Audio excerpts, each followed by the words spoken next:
歡迎收睇一節風暴消息。3號強風信號現正生效，預料本港平均風速為每小時41至62公里。下午8點，強烈大風暴風神集喺香港以南約430公里，即係喺北緯18.5度、東經114.8度附近。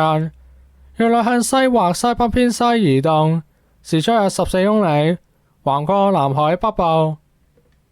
睇下大船路徑圖，風神嘅中心附近最高持續風速為每小時90公里。過去數小時，風神有所增強並繼續靠近廣東沿岸，其外圍雨帶逐漸影響該區。喺風神及東北季候風嘅共同影響下，本港今晚及明日會普遍吹強風，離岸及高地間中大烈風程度。按照現時預測，風神會喺今晚至明早最接近香港，於本港以南約400公里外掠過。除非風神採取更為接近珠江口嘅路徑，或顯著增強，否則嘅話發更高熱帶船警告信號嘅機會較低。3號強風信號將至少維持至明日下午6點。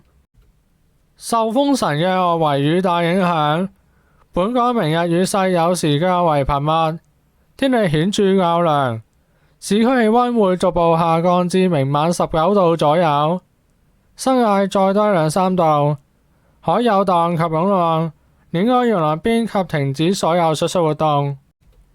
受天文大潮、東北季候風及風神嘅共同影響，未來數天本港沿岸水位普遍會較正常高約0.5至1米。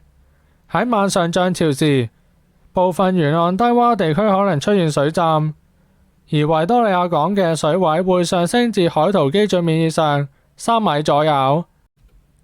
預測吹清勁至強風程度偏北風，離岸及高地間中吹烈風，多雲有幾陣雨。